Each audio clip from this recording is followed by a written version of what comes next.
dose d'économie. On s'occupe de vos finances personnelles, on s'occupe de vous donner les infos économiques dans le cadre de ce direct. Nicolas Dose est de nouveau parmi nous. Bonjour cher Nicolas. Bonjour. Il est temps de faire le point sur les effets économiques de l'attaque iranienne contre Israël qui sont déjà quelque part visibles. La première conséquence, évidemment, concerne le pétrole. On est passé au-dessus des $90 le baril. Là, on est un tout petit peu en dessous. Voilà, c'est 89. Ça se stabilise, mais on voit bien qu'il y a eu en fait un effet immédiat sur le baril de pétrole à partir du moment où il y avait cette angoisse d'une attaque iranienne.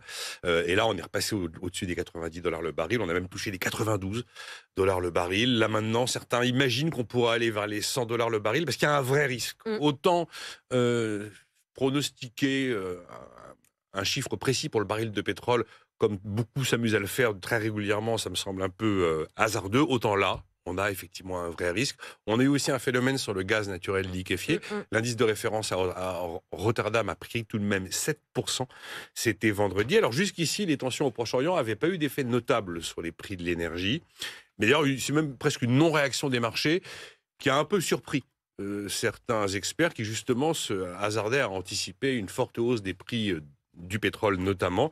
Mais on avait toujours dit que l'élément déterminant, c'était la position de l'Iran. À partir du moment où l'Iran rentre dans l'histoire n'est plus la même. Et c'est bien ce qui se produit depuis maintenant quelques heures. L'Iran qui change d'attitude, qui change de stratégie. Et ça a des impacts sur ce qu'on peut appeler un choc énergétique. Le risque d'un recul brutal de l'offre, c'est ça qui va tirer les prix à la hausse. C'est exactement le risque. Le risque, alors je dis bien le risque parce qu'on n'y est pas. On n'y est pas. Mais on a le risque d'un choc d'offres. Dans la mesure où le trafic maritime est déjà très pénalisé au niveau de la mer Rouge, à cause des rebelles du Yémen, et que les Iraniens ont clairement menacé de bloquer, de fermer le détroit d'Ormuz. Le détroit d'Ormuz, vous avez 20% de la consommation mondiale de pétrole quotidienne qui passe par là, et vous avez un quart de la consommation mondiale de gaz naturel liquéfié qui passe par là. Vous fermez le détroit d'Ormuz, vous avez l'assurance d'avoir un choc d'offres. Et puis il y a aussi le fait que parmi les productions israéliennes, il y a des productions de gaz et qu'on se rend compte qu'avec les événements récents, elles pourraient se retrouver fragilisées. Et d'ailleurs, je ne sais pas s'il faut y voir une sorte de prémisse ou de signal d'alerte, mais les autorités iraniennes ont saisi un porte-conteneur italo-suisse de l'armateur MSC. C'était samedi et menace désormais de fermer le détroit d'Ormuz.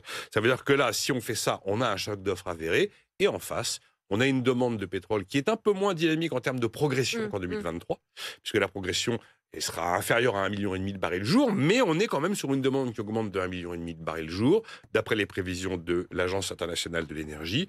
Et puis on peut ajouter un dernier élément dans l'équation, qui est un mauvais hasard de calendrier, mais c'est que ce risque de choc d'offres arrive au moment de la driving season aux États-Unis. C'est toute cette période de jours fériés, de période de vacances, où les Américains roulent très sensiblement davantage et donc consomment davantage de carburant. Et enfin, on pourrait dire que ce chiffre de $90, c'est un chiffre qui est plutôt la cible souhaitée par l'OPEP.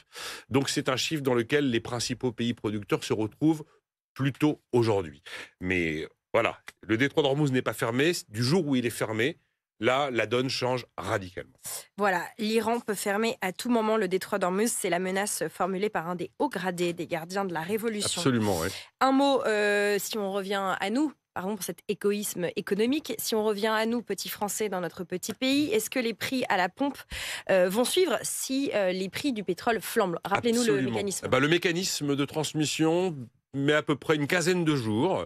Et on a coutume de dire qu'il faut que la tendance soit lourde pour quand même qu'on voit réellement les prix modifiés sensiblement à la pompe. Généralement, quand vous mettez $1 de plus sur le baril, de manière durable, vous avez 1 centime de plus à la pompe, avec un délai de transmission qui est inférieur à 1 mois, qui est plutôt de la quinzaine de jours. Donc ça veut dire que derrière ça, vous avez une hausse des prix de l'énergie.